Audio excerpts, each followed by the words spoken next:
Bene data bakundwa b'umwami Yesu Kristo, mwese abakurikira izi nyigisho tubahaye ikaze mu biganiro bya Saveur Divine. Ibi biganiro mu bitegurirwa n'abavugabutumwa bwiza batandukanye, akaba ari umuhamagaro ugendera ku ijambo ry'Imana byanditse mu gitabo cy'ubutumwa bwiza uko bwanditswe na Matayo ibice 24 umurongo wa 14. Kandi ubutumwa bwiza bw'ubwami buzigishwa mu isi yose ngo bube ubuhamya bwo guhamiriza amahanga yose, nibwo imperuka izahera ko ize. Ibi biganiro mubikurikira ku channel ya YouTube yitwa Saveur Divine. Tubifurije kugubwa neza. Imana Data ari nayo So ibaha umugisha.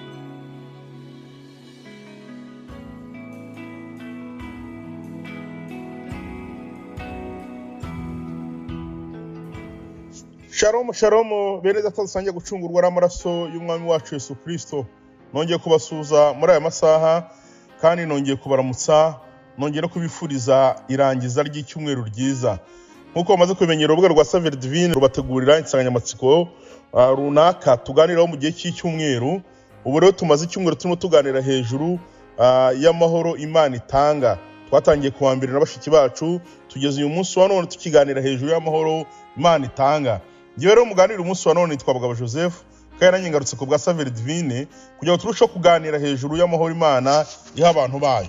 Twagendeye cyane ku nsanganyamatsiko tubona mu gitabo cy'Abafilipi bice 4 umurongo wa 6 kugera ku murongo wa 8, aho twasanze amagambo atubwira ngo ntukagire icyo wiganyira, aho byo mushaka byose bimenywe n'Imana, mubisaba mwinginga kandi mushima, ngo nuko amahoro y'Imana ahebuje rwose ayo umuntu yamenya azarindirira imitima yanyu n'ibyo mwibwira muri Kristo. Ibisigaye bene data mu by'ukuri byose, n'ibyo kubahwa byose, ibyo gukiranuka byose, iboneye byose, n'iby'igikundiro byose, n'ibishimwa byose, ni haba hariho ingeso nziza kandi hakaba n'ishimwe aba ari byo mwibwira. Ndashima Imana rero kubw'uyu munsi, kandi ndongera gushima Imana kubwo kongera kuganira kuri iri jambo, kuri insanganyamatsiko amahoro Imana itanga.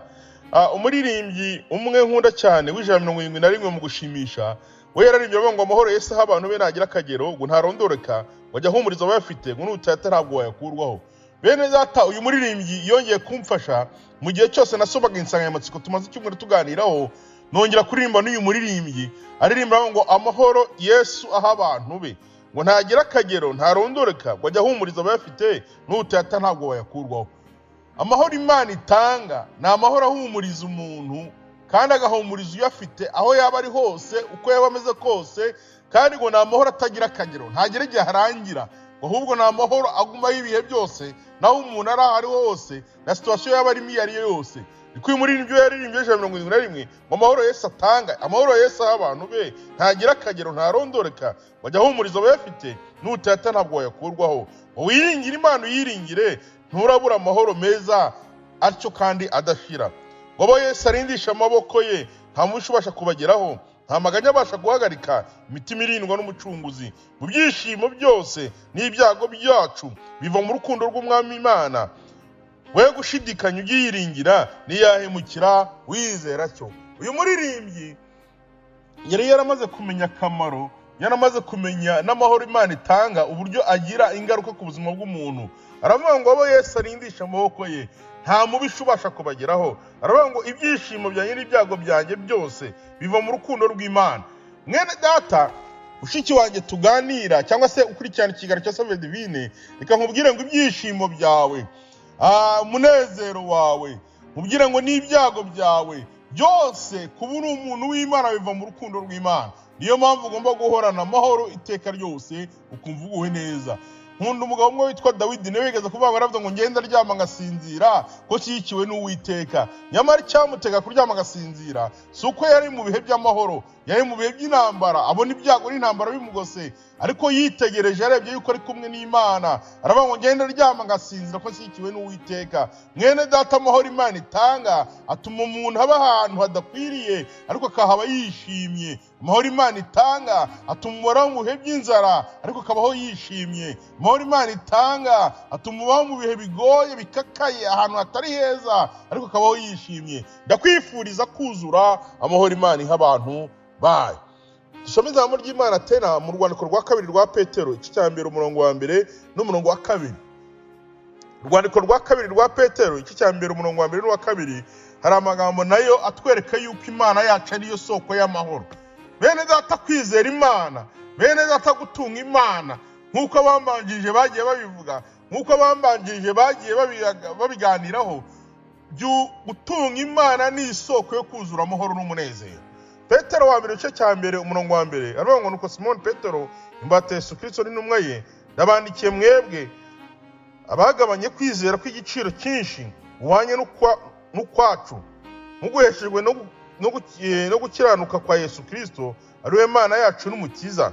Aya ni amagambo Petero yandikira mwebwe yewe nawe na n'isa turacyayasoma nitwe twandikiwe. Aravuga ngo ubuntu n'amahoro bigwire muri mwe mubiheshejwe no kumenya Imana na Yesu Mwami wacu. Aravuga ngo ubuntu n'amahoro bigwire muri mwe mubiheshejwe no kumenya Imana na Yesu Mwami wacu. Ndagira nkubwire ngo isoko y'amahoro ntahandi hantu iri mu kumenya Imana n'umwana wayo Yesu Kristo. Niko Petero yababwiye, arababwira ngo bene data, yarabanje arabibwira, arababwira ngo rero ndagira ngo mbifurize ikintu gikomeye, ndagira ngo ubuntu n'amahoro bigwire muri mwebwe. Ariko aya mahoro mbifuriza ko agwira muri mwebwe ni yandi duheshwa no kumenya umwami wacu Yesu Kristo, ni yandi duheshwa no kumenya Imana. Nanjye rero icyo ngiye kongera kubifuriza muri izi mpera z'iki cyumweru, muri iki cyumweru tumaze tuganira ku mahoro Imana iha abantu bayo, ndagira ngo umuntu wese utega amatwi iki kiganiro cya Saveur Divine nongera mwifurize kuzura amahoro aturuka ku Mana yacu.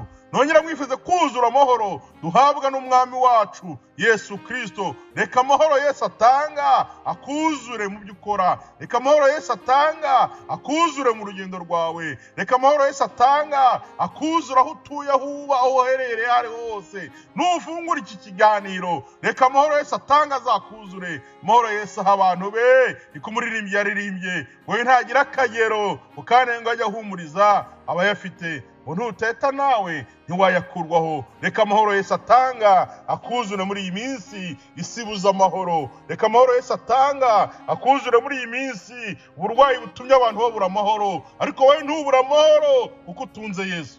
Gutunga Yesu ni ugutunga amahoro, gutunga Yesu ni ukuzura amahoro. Amahoro Yesu aha abantu be ntagira akagero, ntarondoreka.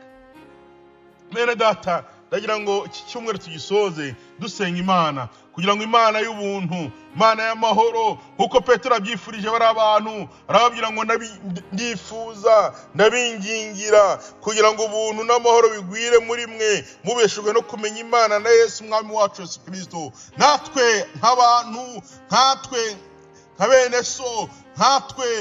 nka bene so cyangwa se musange gucungurwa n'amaraso y'umwami wacu Yesu Kristo, turongera turabifurije nkatwe abagize iyi Saveur Divine cyangwa se abatambutse ibiganiro bya Saveur Divine, turongera twifurije abantu bacu bose, abatwumva n'abazatwumva, kongera kuzura ubuntu n'amahoro bibonerwa muri Yesu Kristo.